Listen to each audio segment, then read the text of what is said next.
Hello everyone, welcome to 11th Commerce SP lecture.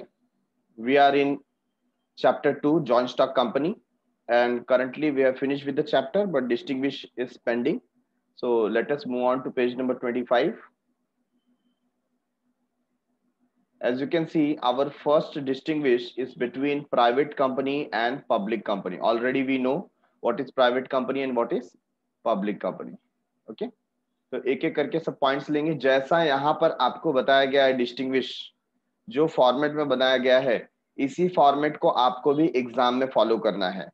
उसमें serial number होगा आपके points का, then you will write points, then जो भी डिस्टिंग्विश बिटवीन है वो टू पार्ट आप उसको डिवाइड करके लिखेंगे। ठीक है, तो एग्जाम में जब आप ये पॉइंट्स मेंशन नहीं करते हो आपके 50% मार्क्स वहीं पर चले जाते हैं। फॉर एग्जांपल अगर ये डिस्टिंग्विश 4 मार्क का है और आपने ये पॉइंट्स का कॉलम नहीं बनाया या पॉइंट्स नहीं लिखे तो आपको 2 मार्क्स में से ही जो भी आपने लिखा है वो मार्क्स मिलेंगे। ठीक है, तो points are that much important, points आपको मार्क करने हैं, आपको लिखने हैं। तो यहाँ पर सबसे पहले पॉइंट में हमें मिलता है definition. So what is the definition of private company? A private company is a company which by its article restrict the right to transfer its share। मतलब यहाँ पर शेयर के ट्रांसफर पे रोक लगी है, restriction है। That means without the consent of other members you cannot sell your share। आप अपने शेयर को बिना मेंबर्स के, दूसरे मेंबर्स के कंसेंट के बेच नहीं सकते। ठीक है, तो इस पे रेस्ट्रिक्शन रहता है। If any limits the number of its member to 200 और यहाँ पर मैक्सिमम जो नंबर ऑफ मेंबरशिप होता है वो कितना होता है 200। तो ये दो पॉइंट जो है बहुत इंपॉर्टेंट है पार्टनरशिप प्राइवेट कंपनी में।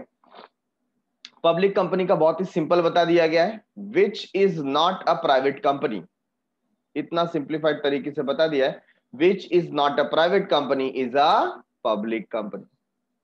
ठीक है, तो यहां पर आप देखेंगे प्राइवेट कंपनी को हमको अच्छे से डिफाइन करना पड़ता है, बट पब्लिक कंपनी के लिए सिर्फ आप इतना मेंशन कर दिए which is not a private company. Okay, next is number of members.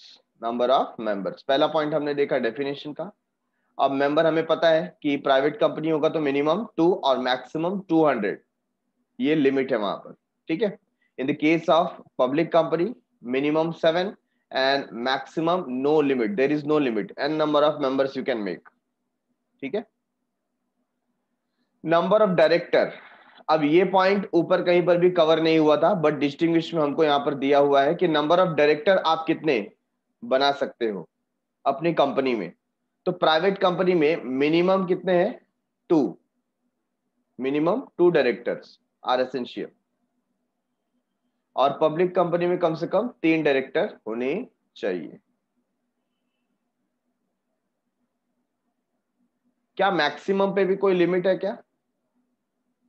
Maximum पे जनरली 15 तक जाते हैं बट जरूरी है तो 15 से आगे भी आप रख सकते हैं। ठीक है, बट यहां पर दिया नहीं है तो हमें लिखने की जरूरत नहीं। आपको ध्यान रखना है मिनिमम जो डायरेक्टर है वो 2 है in the case of private company और 3 है in the case of public company, minimum number of director. Point number 4 is right to transfer of share. क्या ट्रांसफर यहाँ पर फ्रीली हो सकता है? तो प्राइवेट कंपनी में नहीं हो सकता, नॉट फ्रीली ट्रांसफरेबल, और यहाँ पर फ्रीली ट्रांसफरेबल है। ठीक है, तो शेयर्स आप फ्रीली ट्रांसफर कर सकते हो अगर आप पब्लिक कंपनी के शेयर होल्डर हो, बट अगर आप प्राइवेट कंपनी के शेयर होल्डर हो तो आपको दूसरे मेंबर का पहले कंसेंट लेना पड़ेगा, उनकी सहमति लेनी पड़ेगी। अगर वो मान जाएंगे तो आप शेयर सेल कर सकते हो। Point number 5, issue of prospectus. Prospectus क्या इशू करना पड़ता है? मतलब प्रोस्पेक्टस क्या होता है? It's a kind of invitation. मैं अगर कंपनी स्टार्ट करना चाहता हूं और मुझे पब्लिक से पैसा चाहिए, किससे पैसा चाहिए? पब्लिक से, तो मुझको सबको बताना तो पड़ेगा कि मैं इशू कर रहा हूं। तो ये जो एडवर्टीजमेंट होता है ये सारे पब्लिक के लिए एक इनविटेशन होता है, it is known as prospectus. क्या बोलते हैं इसको? प्रोस्पेक्टस। तो मुझे आप लोगों से पैसा चाहिए तो आप लोग को मालूम कैसा पड़ेगा कि मेरी कंपनी ने शेयर इशू किया? तो मैं एक प्रोस्पेक्टस इशू करूंगा और जिसमें कंपनी के बारे में सारी इंफॉर्मेशन मैं आपको प्रोवाइड करूंगा with related to their hierarchies, future plannings, number of staff involve, staff in the sense जो हम लोग board of director, chairperson, then managers की बात करते हैं, सीईओ की बात करते हैं, मैनेजिंग डायरेक्टर कौन है, सेक्रेटरी कौन है, ऑडिटर कौन है, ये सारी चीजें हम वहां पर प्रोवाइड करेंगे। और जो फाइनेंशियल स्टेटमेंट होता है लास्ट 3 इयर्स का वो प्रोवाइड करेंगे, तब जाकर के पब्लिक को पता चलेगा और वो डिसाइड कर पाएंगे कि इस कंपनी में मुझे इन्वेस्ट करना है या नहीं करना है, राइट।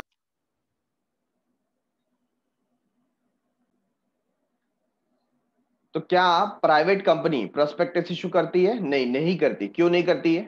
क्योंकि उसको जनरल पब्लिक से पैसे लेने ही नहीं है। उसको जो अपना कैपिटल कलेक्ट करना है वो किससे लेना है? उसके जो फ्रेंड्स हैं, रिलेटिव्स हैं, जो स्पेसिफिक पर्सन्स हैं, उससे वो कलेक्ट कर सकती है। बट जनरल पब्लिक से उसको पैसे लेने का अधिकार नहीं है। क्यों नहीं है? क्योंकि वो एक प्राइवेट कंपनी है। Getting it? तो यहां पर हमको क्या समझ में आता है कि सिर्फ जो पब्लिक कंपनी है वो क्या इशू कर सकती है? Prospectus. Okay, next is ending word. मतलब आपके नाम के पीछे कोई वर्ड लगाने की जरूरत है क्या? तो यस, अगर आप एक प्राइवेट कंपनी है तो आप कौन सा वर्ड लगाएंगे? Private limited. और अगर आप एक पब्लिक कंपनी है तो सिर्फ आपको कौन सा वर्ड यूज करना है? लिमिटेड। आपके नाम के पीछे जो कंपनी का नाम है उसके पीछे ये वर्ड लगेगा। जैसे रिलायंस इंडिया लिमिटेड, तो मतलब वो पब्लिक कंपनी है, ठीक है ना। जैसे छेड़ास प्राइवेट लिमिटेड, तो मतलब वो प्राइवेट कंपनी है। Getting it? तो यहां पर अगर आपकी कंपनी प्राइवेट है तो आपको पीछे नाम के, कंपनी के नाम के पीछे कौन सा वर्ड यूज करना है? Private limited. और अगर आप एक पब्लिक कंपनी है तो कौन सा वर्ड यूज करेंगे? सिर्फ लिमिटेड। ठीक है, इसको शॉर्ट में भी लिखा जा सकता है। तो प्राइवेट लिमिटेड को आप लिखते हैं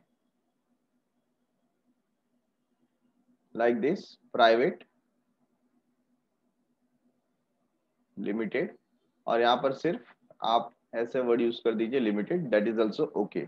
तो ये शॉर्ट फॉर्म आप वहां पर यूज कर सकते हैं आफ्टर कंपनीज नेम।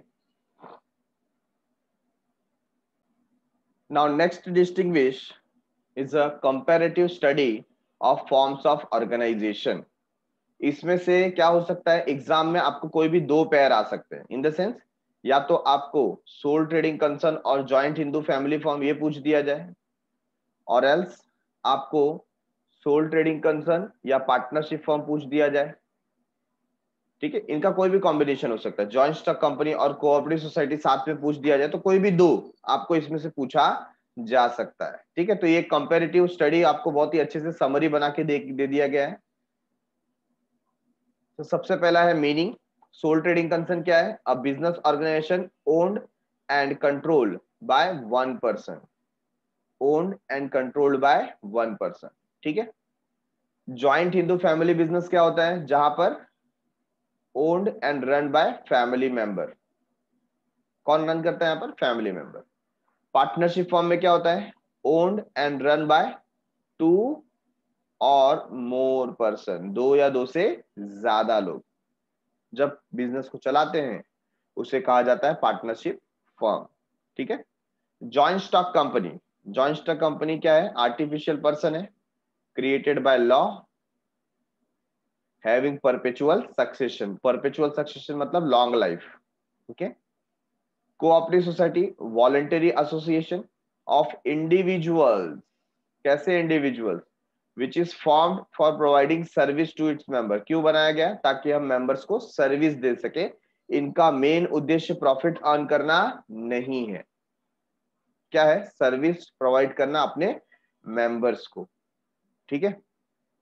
रजिस्ट्रेशन, क्या रजिस्ट्रेशन सोल ट्रेडिंग कंसर्न का जरूरी है? नहीं, सोल ट्रेडिंग कंसर्न का रजिस्ट्रेशन जरूरी नहीं है, कंपलसरी नहीं है। क्या जॉइंट हिंदू फैमिली फर्म का जरूरी है? नहीं, जरूरी नहीं है। क्या पार्टनरशिप फर्म का जरूरी है? नहीं है, लेकिन महाराष्ट्र में कंपलसरी है। बाकी जो इंडिया है, ऑल ओवर इंडिया में इट इज नॉट कंपलसरी। इसके बाद रजिस्ट्रेशन, क्या जॉइंट स्टॉक का compulsory? Yes, it is very much compulsory. Without registration आपकी कंपनी स्टार्ट नहीं होगी। क्या कोऑपरेटिव सोसाइटी को रजिस्टर करना पड़ेगा? यस, कोऑपरेटिव सोसाइटी को भी रजिस्टर करना पड़ेगा।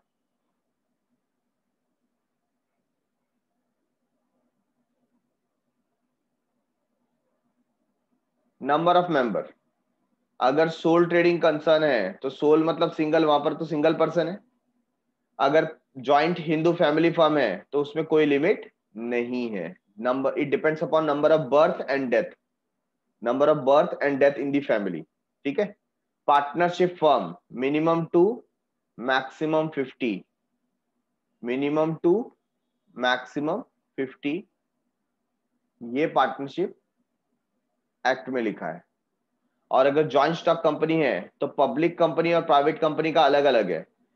प्राइवेट कंपनी का मिनिमम 2 है, मिनिमम 2, मैक्सिमम 200, किसका? प्राइवेट कंपनी का। ठीक है। And when we talk about public company, it is minimum 7 and maximum no limit. Okay. Cooperative society में कम से कम 10 मेंबर तो होने चाहिए। कितने होने चाहिए? 10 मेंबर होने चाहिए मिनिमम। मैक्सिमम कोई लिमिट है? नहीं, there is no limit on maximum number of member in cooperative society. Okay, तो I hope point number 3 is very much clear, already हमने किया हुआ था। Point number 4, liability. Liability, sole trader की liability कैसी होती है? Unlimited. Joint Hindu family firm में कर्ता की लायबिलिटी कैसी होती है? अनलिमिटेड। और को पार्टनर की लायबिलिटी कैसी होती है? लिमिटेड। ठीक है।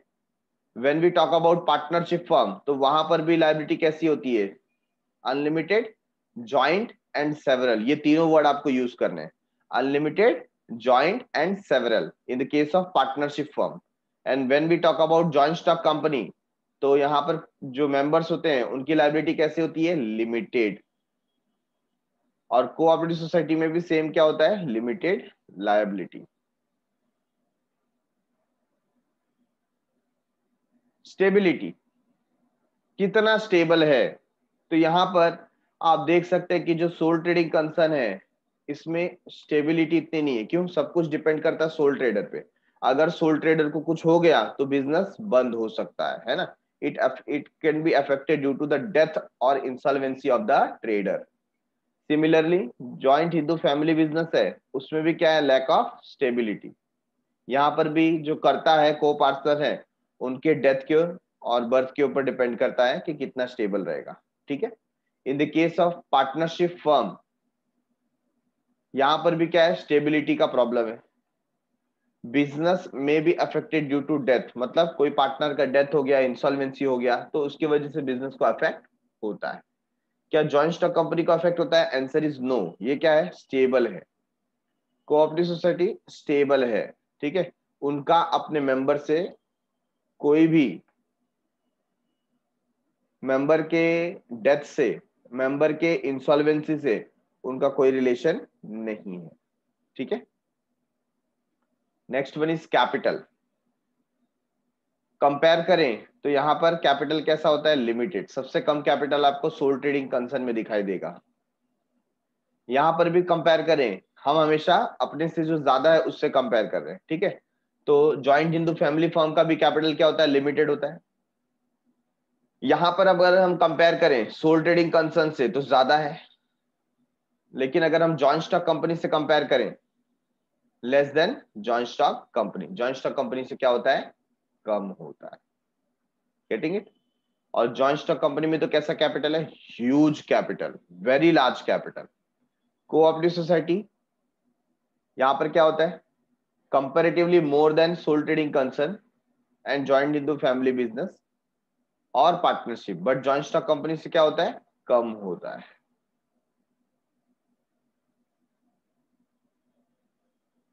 Last 3 points.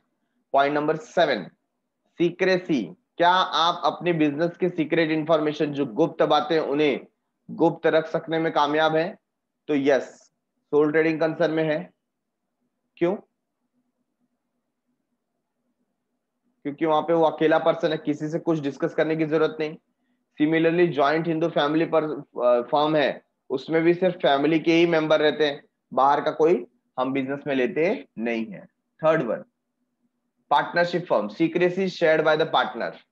सीक्रेसी जो है वो पार्टनर्स के साथ में शेयर की जाती है। और joint stock company less business secrecy. यहाँ पे तो सारी चीजें ट्रांसफर क्या है, ट्रांसपेरेंट है। क्या है, ट्रांसपेरेंट, तो सब लोग को सब कुछ पता है कंपनी के बारे में। लेस बिजनेस सीक्रेसी, यहाँ पर भी डेमोक्रेटिक मैनेजमेंट है, तो बिजनेस सीक्रेसी क्या हो जाता है, कम हो जाता है।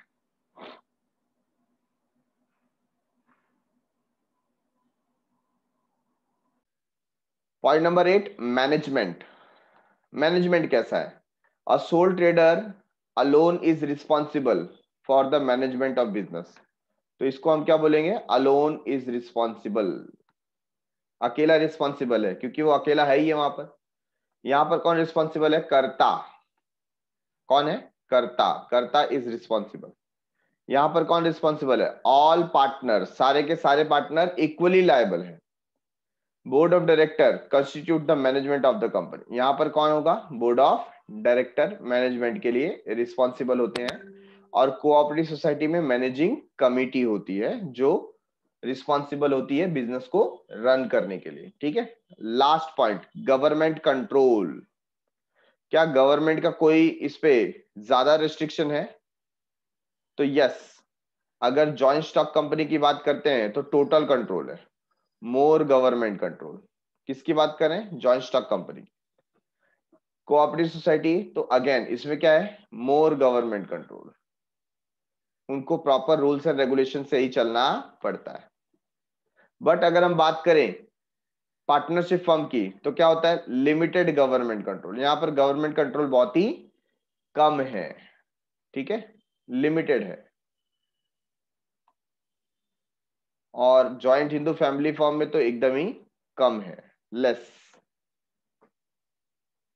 और जो सोल ट्रेडिंग कंसर्न है, there is minimum government control over by working, तो यहां पर तो कंट्रोल जैसे कि है ही नहीं, बहुत ही कम ही कंट्रोल है। ठीक है, तो हम लिख सकते हैं मिनिमम। सो आई होप आपको डिस्टिंग्विश बहुत ही अच्छे तरीके से समझ में आ गया होगा। हर एक डिस्टिंग्विश को आपको 3 टाइम्स अपने नोटबुक में लिख करके प्रैक्टिस करना है। ओके,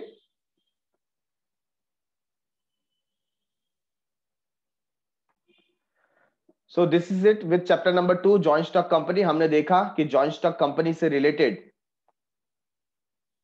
क्या एडवांटेजेस और डिसएडवांटेजेस है, क्या फीचर्स है उसके। हमने other forms of business organisation देखा और उससे रिलेटेड जो भी डिस्टिंग्विश है वो सारे कवर किए।